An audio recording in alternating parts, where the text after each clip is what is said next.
আসসালামু আলাইকুম সম্মানিত দর্শক। যে রাধে সে চুল বাঁধে, সেরকমই বলছি। কৃষিভিত্তিক চ্যানেল এবং কৃষি বিষয়ক ভিডিও আপলোড করে থাকি। শুরু থেকে কৃষি বিষয়ক ভিডিও আপলোড করছি এবং যতদিন বেঁচে থাকব কৃষকের সুবিধার জন্যে, কৃষকের স্বার্থে, কৃষকের পক্ষে সব কাজ করে যাব। এই নিমিত্তে শুধু চ্যানেল চালাই এটাই নয়, আমিও যে কৃষিকাজ পারি সেটাই আমি আপনাদেরকে একটু দেখানোর জন্য আংশিক চেষ্টা করছি আর কি। ভিউয়ার্স, আজকে আমি আপনাদেরকে দেখাবো গ্রাম অঞ্চলে যারা কৃষক আছে, যারা দিনমজুর আছে, তারা কিভাবে পরিশ্রম করে ধান কাটে, সেই ধান আবার মাড়াই করে। তো মাড়াই করাটা হয়তো দেখাবো না, আমি আজকে আপনাদেরকে শুধু ধান কাটাটাই দেখাবো, কিভাবে ধান কাটে। অনেক কষ্ট করে রোদের মধ্যে দাঁড়ায় দাঁড়ায় কোমর হেলায় কিভাবে ধান কাটছে এবং কাটতে হয় সেই জিনিসটি আমি আপনাদেরকে দেখাবো। একদম ধানের যে ক্ষেত আছে, ক্ষেতের ভিতরে ক্ষেতে চলে যায় ধান কাটার জন্যে। উদ্দেশ্য কৃষক কতটা কষ্ট করে এই জিনিসটা অনুভব করা, এই জিনিসটা আপনাদেরকে দেখানো যে কৃষক কত কষ্ট করে ধান কাটে। তো ভিউয়ার্স, আমি শুরু করতে যাচ্ছি ধান কাটাটা। আমি এখান থেকেই শুরু করব। আমি যখন ছোট ছিলাম আর কি, ছোটবেলাতে আমি নিজেও ধান কাটছি। ধানটা একটু এভাবে হেলায় নিলে ভালো হয়।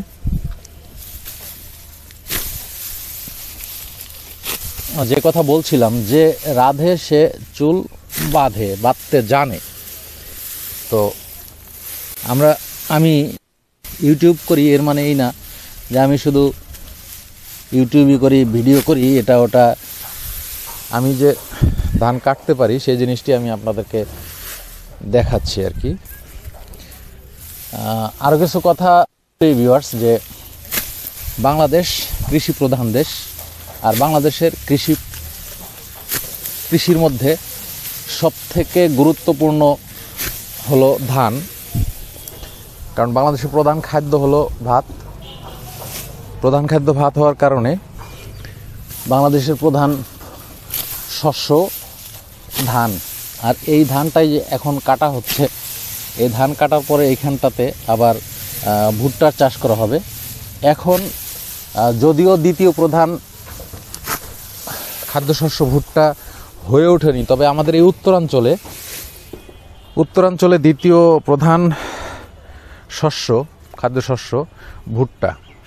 তো এই ধানটা কাটার পরে এখানে চাষ করা হবে এবং চাষ করে ভুট্টা লাগানো হবে। ধানটা অনেক সুন্দরভাবে পাকছে।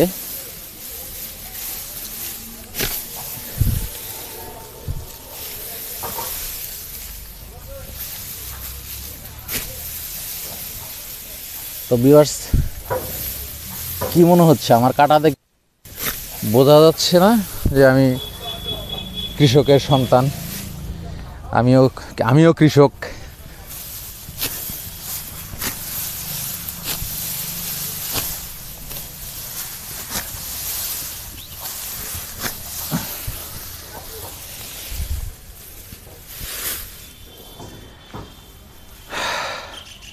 ভিউয়ার্স, ধান কাটতে কাটতেই একটা বিষয় বলি ভিউয়ার্স, ভাইরাল হতে আসেনি। উদ্দেশ্য, একজন কৃষক মাঠে যখন কাজ করে, আপনারা দেখুন কি রোদ, অনেক রোদ। এই রোদের মধ্যে কৃষক কেমন করে কাজ করে সেই জিনিসটি আমি নিজে বুঝবো এবং আপনাদেরকে বোঝাবো। এই জন্যেই এই ভিডিওটি করা। তো আশা করি ভিডিওটি অবশ্য আপনাদের ভালো লাগবে।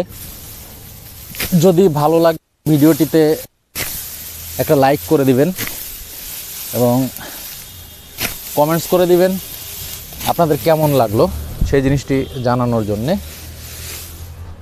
আর ভিডিওটি শেয়ারও করে দিবেন, আপনাদের বন্ধুরা আছে তারা দেখতে পারে।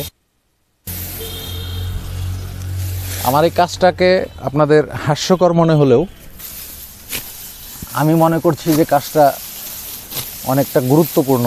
কারণ বাংলাদেশের কৃষকরা কতটা কষ্ট করে আমাদের জন্য ফসল ফলায় সেটা আসলে নিজে মাঠের মধ্যে না এসে বোঝা মুশকিল।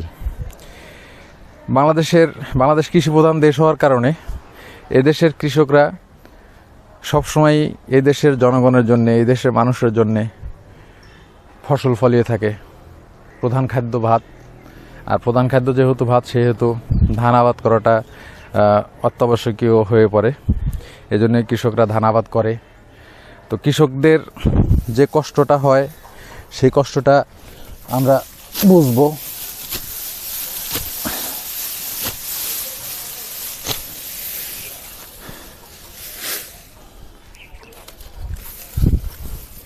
কৃষকদের কষ্ট, কৃষক বাঁচলে দেশ বাঁচবে, এটাই স্বাভাবিক।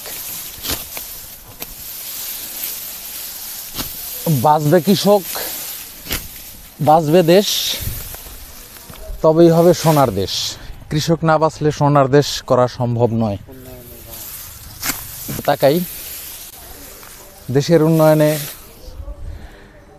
আপনার কৃষকরা যতখানি ভূমিকা রাখে, ততখানি ভূমিকা যদি সবাই রাখতে পারতাম, তাহলে দেশটা অনেক এগিয়ে যেত, অনেক উন্নতি হতো দেশের। তো ভিউয়ার্স,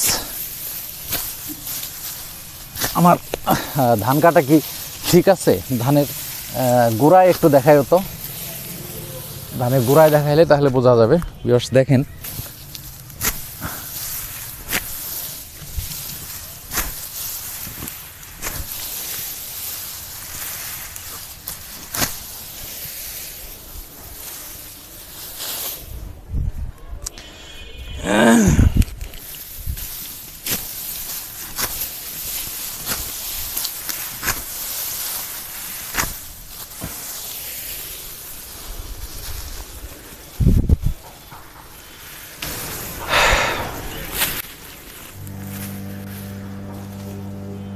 এই হলো ধানগুলো দেখেন অনেক সুন্দর।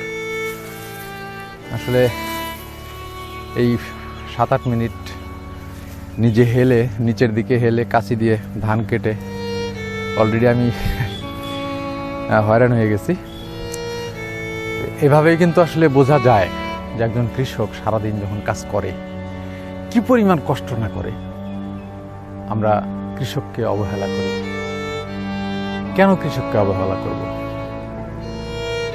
আমি ইচ্ছা করলে অনেক কিছুই করতে পারি, সে যোগ্যতা আমার রয়েছে। আমি অনার্স মাস্টার্স করেছি। কেন জানি কৃষককে অনেক ভালো লাগে। আমি কৃষকের সন্তান, এজন্যই কৃষককে ভালো লাগে, কৃষকের কাজ ভালো লাগে। যার কারণে কৃষকরা কি করে, কি করলে কৃষকরা উপকৃত হবে, এইসব বিষয় নিয়েই ভিডিও তৈরি করি। তো ভিউয়ার্স, আজকের ভিডিওটা এখানে শেষ করব। দেখা হবে পরবর্তীতে অন্য যে কোনো ভিডিওতে। ততদিন পর্যন্ত ভালো থাকুন, সুস্থ থাকুন, এই প্রত্যাশায় বিদায় নিচ্ছি আমি সাইদ আহমেদ। আসসালামু আলাইকুম রহমতুল্লাহ।